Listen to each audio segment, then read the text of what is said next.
वालेकुम स्टूडेंट्स। आज हम अपना नेक्स्ट टॉपिक शुरू करेंगे जो हम यूनिट नंबर 3 पढ़ रहे हैं डायनामिक्स। और उसमें हमारा जो नेक्स्ट टॉपिक है वो है law of conservation of momentum. हम इसको देख लेते हैं। Law of conservation of momentum में हमें कहता है कि जो मोमेंटम है, ये जो लफ्ज़ मोमेंटम है, ये हमेशा, पहले इसको देख लेते हैं ये क्या है। कहते हैं ये जो लफ्ज़ मोमेंटम है ये हमेशा डिपेंड करता है मास पर एंड वेलोसिटी पर। ये किन किन पर डिपेंड करता है? एक मास पर डिपेंड करता है और एक वेलोसिटी पर डिपेंड करता है। ये एमसीक्यूज भी बन सकता है। अच्छा, इसमें हमने पढ़ना क्या? इसमें हमने ये पढ़ना है कि फॉर एग्जांपल अगर हमारे पास कोई भी दो बॉडीज़ हैं और अगर वो आपस में टकराती हैं, टकराने से पहले उनका मोमेंटम क्या था, उनकी वेलोसिटीज़ क्या थी, और टकराने के बाद उनकी वेलोसिटीज़ क्या हैं, क्या उनमें कोई चेंजिंग आई है या वो एक जैसी ही रही हैं। ये सारी स्टडी जो है हम इस law of conservation of momentum में करेंगे। अच्छा, ये इस तरीके से भी सवाल आ सकता है पेपर में, explain the law of conservation of momentum according to Newton third law of motion. ये नीचे एक होगा भी इस तरीके का सवाल, मैं आपको अंडरलाइन करवा दूंगा कि ये किस टाइप का जो है ना क्वेश्चन बनेगा। चले हम पहले इसकी डेफिनेशन को देख लेते हैं। डेफिनेशन में हमें क्या कहता है? डेफिनेशन में हमें ये कहता है कि मोमेंटम किसी भी सिस्टम का अगर उसमें दो या दो से ज़्यादा बॉडीज़ आपस में टकराती हैं तो वो कांस्टेंट रहती हैं। अच्छा, ये जो आपको साइड पे ए बी और सी डायग्राम्स नज़र आ रही हैं, हम इसको भी डिस्कस करेंगे, लेकिन पहले ये नीचे वाला थोड़ा पैराग्राफ पढ़ लेते हैं जो हमारी डेली लाइफ पे बेस करता है जी, किस तरीके से जो है ना हम law of conservation of momentum को वेरीफाई करते हैं। अच्छा, इसमें वो हमें ये कह रहा है कि कंसीडर कर लें एयर बैलून है, आप उसमें बैलून में एयर फिल करते हो according to the third law of motion. Third law of motion के मुताबिक थर्ड लॉ ऑफ मोशन हमें क्या कहता है कि every action have equal but opposite क्या होगा? हर एक्शन का रिएक्शन होता है। तो ये सवाल इस तरीके से भी आएगा, state and explain the law of conservation momentum according to the third law of motion ऐसे विद एग्जांपल। तो इस तरीके से भी आ सकता है। In this case balloon and the air inside it form a system. एक ऐसा सिस्टम क्रिएट कर देंगे before releasing the balloon. Balloon को छोड़ने से पहले the system was at rest and hence the initial momentum of the system was zero. अच्छा, भी इसमें इसने हमें ये बताया कि फॉर एग्जांपल आपने एक बैलून ले लेना है, आपने बैलून में हवा को भर दिया, ठीक है। आपने जैसे बैलून में हवा को भरा तो आपने हवा को भरने के बाद बैलून पकड़ लिया, तो बैलून और जो उसके अंदर एयर है वो उस टाइम में क्या होंगे? रेस्ट में होंगे। तो उस वक्त उनका जो इनिशियल मोमेंटम हो जाएगा ना, वो ज़ीरो हो जाएगा।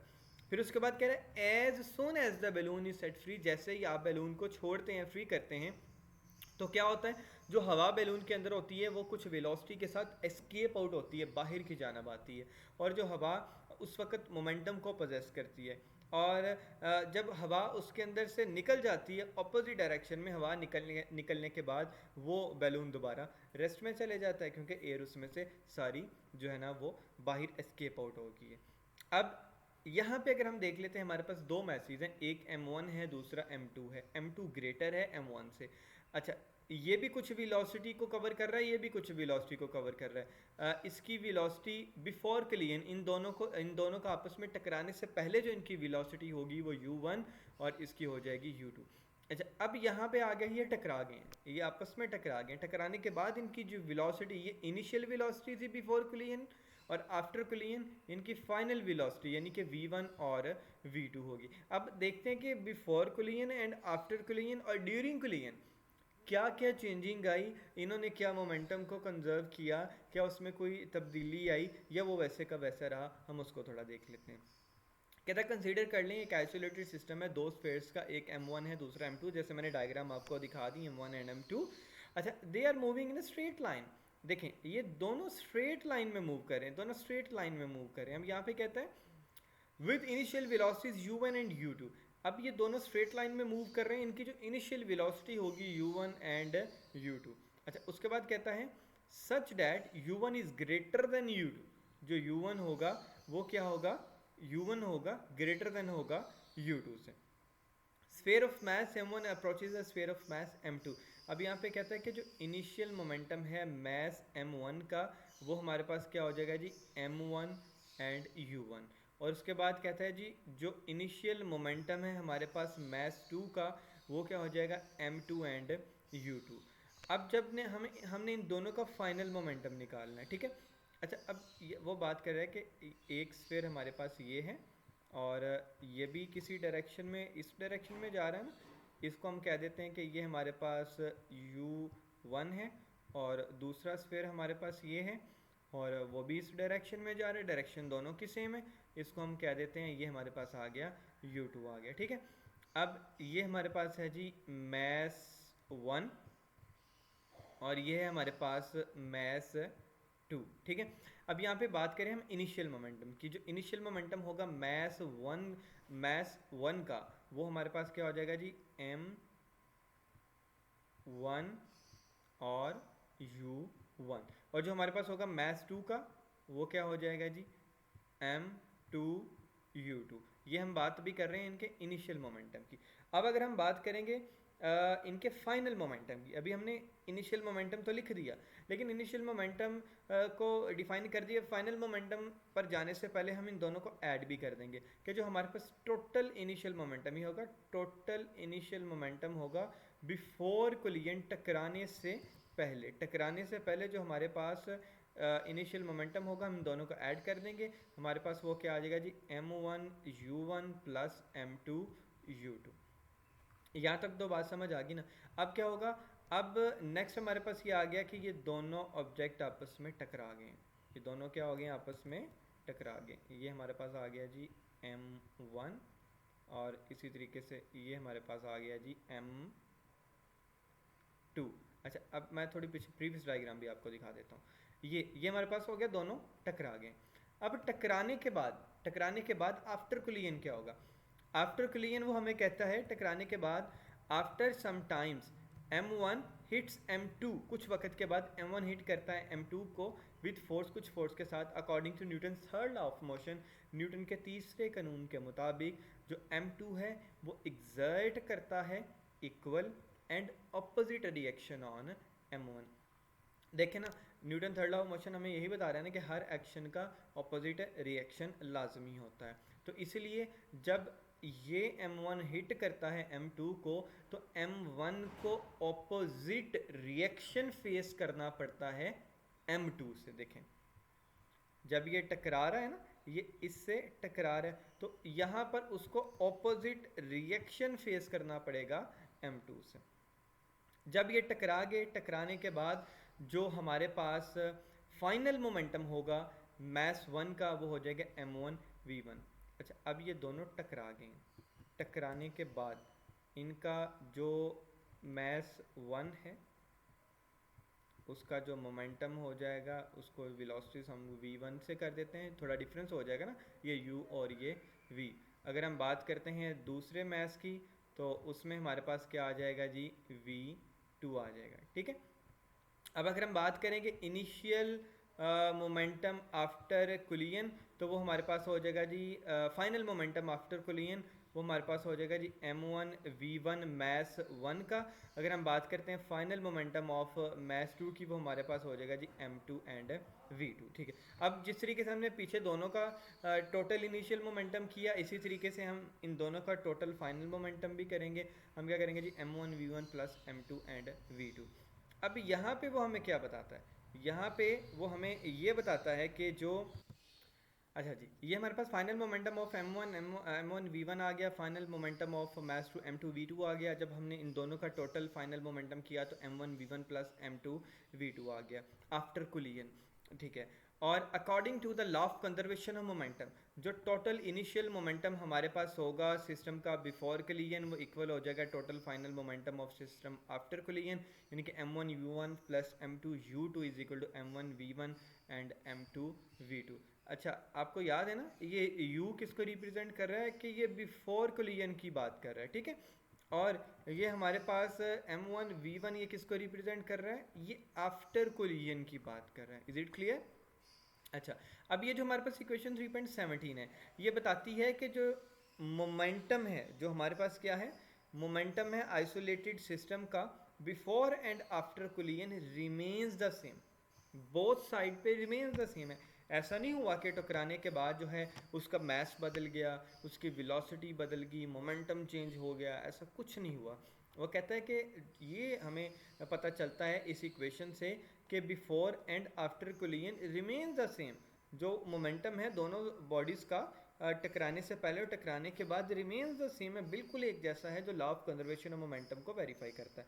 अब law of conservation of momentum जो है ना, ये इम्पोर्टेंट लॉ है और इसकी काफ़ी ज़्यादा एप्लीकेशंस है।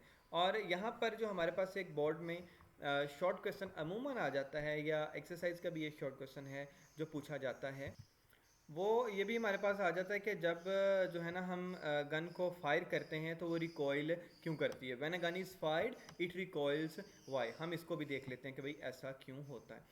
अब कहता है consider a system of a gun and a bullet. हम देख लेते हैं एक गन और बुलेट की एग्जांपल ले लेते हैं। बिफोर फायरिंग द गन, जब गन को फायर करने से पहले both the gun and the bullet are at rest. अब बातों पे आप लोगों ने ध्यान देना, यहाँ से कंसेप्ट क्लियर होगा। बिफोर फायरिंग, गन को फायर करने से पहले तो क्या होता है, गन और बुलेट दोनों रेस्ट में होती हैं। So the total momentum of the system is zero. जो भी ऑब्जेक्ट रेस्ट में होगा उसका जो टोटल मोमेंटम क्या हो जाएगा, जीरो हो जाएगा। As the gun is fired, जैसे ही गन को फायर किया जाता है, द बुलेट शूट्स आउट, तो क्या होता है, जो गोली होती है उसे बाहर आ जाती है एंड एक्वायर्स अ मोमेंटम, और कुछ मोमेंटम हासिल करती है। To conserve momentum of a system the gun recoils, और उस मोमेंटम को कंजर्व करने के लिए वो गन रिकॉइल करती है। According to law of conservation of momentum, law of conservation of momentum के मुताबिक जो टोटल मोमेंटम होता है गन का एंड बुलेट का will also be zero after the gun is fired. यानी कि जब गन को फायर कर देना है, फायर करने के बाद भी गन का और बुलेट का जो मोमेंटम है वो क्या हो जाएगा, ज़ीरो हो जाएगा। अब इस पैराग्राफ से हमें ये पता चला कि हम एक एग्जांपल लेते हैं गन और बुलेट की, इसकी आगे डेरिवेशन भी करेंगे कि हम कहते हैं कि गन और बुलेट फायर करने से पहले दोनों रेस्ट में हैं, तो उनका जो मोमेंटम है वो ज़ीरो है। लेकिन जैसे गन को फायर कर दिया जाता है तो गोली कुछ मोमेंटम हासिल करती है, बाहर निकल जाती है, तो उसके बाद गन और बुलेट दोनों दोबारा ज़ीरो पे चले जाते हैं, दोनों का मोमेंटम बाद में ज़ीरो हो जाता है। इस क्वेश्चन का आंसर ये हो जाएगा। अब यहाँ पे हम देख लेते हैं कि ये जो स्मॉल m है ये मैस है ऑफ द बुलेट का, और स्मॉल v है ये वेलोसिटी है ऑन फायरिंग द गन, जब हम गन को फायर कर रहे हैं।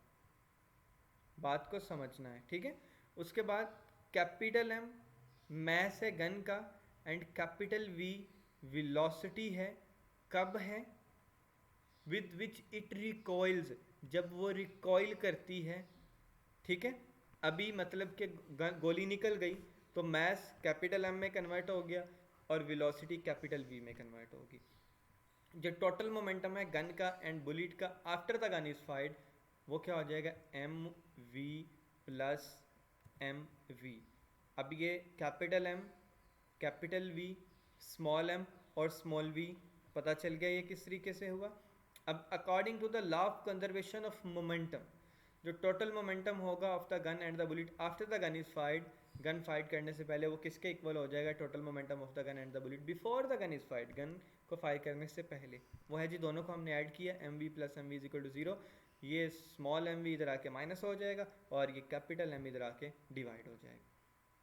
अब ये जो हमारे पास ये वाली इक्वेशन है ये हमें क्या बताती है कि जो कैपिटल V है ये वेलोसिटी है गन की। नेगेटिव साइन इस बात की जो है ना निशानदेही कर रहा है कि जो वेलोसिटी है गन की वो ऑपोजिट हो जाती है वेलोसिटी ऑफ द बुलेट के, क्योंकि हर एक्शन का ऑपोजिट रिएक्शन होता है ना। तो ये नेगेटिव साइन इस चीज़ को इंडिकेट कर रहा है कि ये उसको ऑपोजिट फेस करना पड़ रहा है reaction. For example the gun recoils, जब गन रिकॉइल करती है, since mass of the gun is much larger than the bullet, जो मैस होगा गन का वो ज़्यादा होगा बुलेट से, therefore the recoils is much smaller than the velocity of the bullet. देखना गोली कितनी तेज़ी से जा रही है और कितनी तेज़ी से लगती है, उसकी निस्बत जो रिकॉइल हो रहा है वो काफ़ी कम हो रहा है।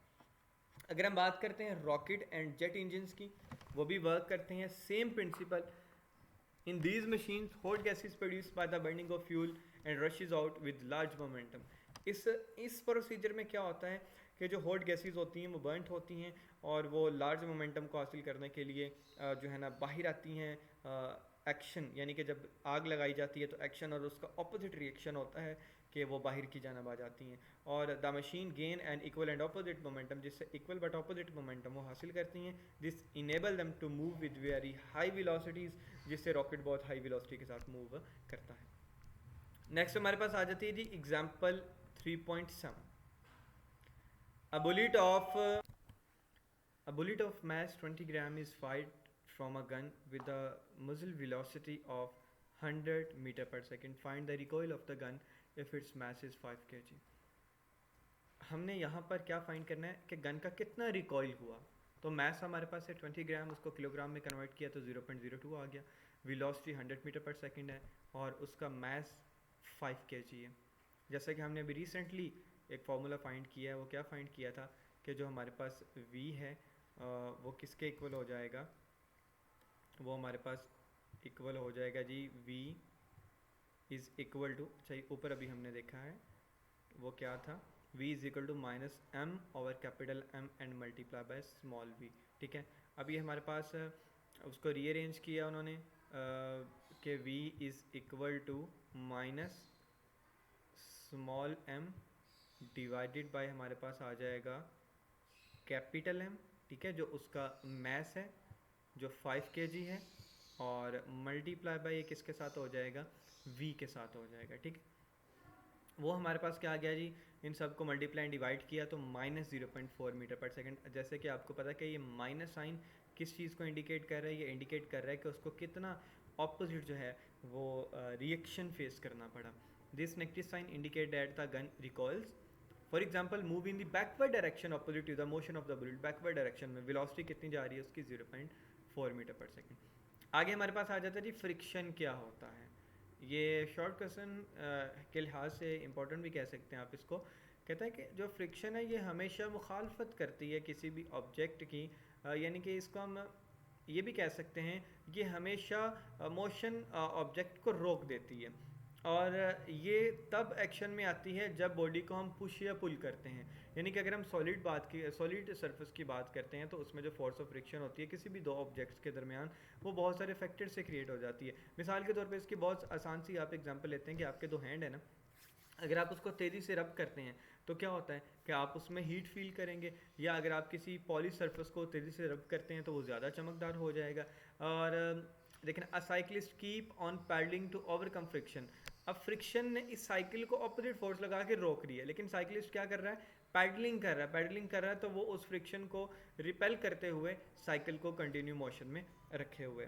अच्छा, ये अब तो फ्रिक्शन की डेफिनेशन हमारे पास आ गई। नीचे पैराग्राफ में क्या लिखा हुआ है ये भी देख लेते हैं, लेकिन इसके साथ साथ आप लोगों का जो असाइनमेंट वर्क है कि आपने कोई भी 5 जो है ना वो एडवांटेजेस और 5 ही डिसएडवांटेजेस फ्रिक्शन के लिखने। ये आपका समर वेकेशन होमवर्क भी है जिसमें हमने डिटेल में लॉ ऑफ कंजर्वेशन और मोमेंटम के बारे में पढ़ा था जी। ये जो लॉन्ग क्वेश्चन था जो आपको स्लाइड वर्क पे करवाया गया था, डिटेल में हमने लॉ ऑफ कंजर्वेशन मोमेंटम को एग्जांपल्स के साथ पढ़ा था। और ये जो फ्रिक्शन है इसको भी हमने डिटेल में, इसके एडवांटेजेस और डिसएडवांटेजेस, फ्रिक्शन क्या होता है, ये सारे डिटेल में पढ़ा था। लेकिन अब ये आपका असाइनमेंट है कि आपने कोई भी उस स्लाइड वर्क से हट के कोई से 5 एडवांटेजेस और डिसएडवांटेजेस आपने फ्रिक्शन के लिखने हैं। अब यहाँ पे कहता है जी friction is a force. Friction एक फोर्स है that comes into action as soon as a body is pushed और पुल्ड ओवर अ सरफेस। जब भी कोई बॉडी जो खींची या धकेली जाती है किसी भी सतह पर, इन केस ऑफ सॉलिड, अगर आप सॉलिड की बात करते हो, जो फोर्स ऑफ फ्रिक्शन है दो ऑब्जेक्ट्स के दरमियान, वो हमेशा डिपेंड करती है कि आप किस किस्म का उस पर फोर्स अप्लाई कर रहे हो। उसको प्रेस कर रहे हो, उसको पुश कर रहे हो, या उसको पुल कर रहे हो। Rub your palm over the different surfaces. अपनी हथेली को रगड़ें, सच एज टेबल हो गया, कारपेट हो गया, पॉलिश मार्बल सरफेस हो गया, ईंटें वगैरह होगी। You will find smoother is the surface easier is to move over this surface.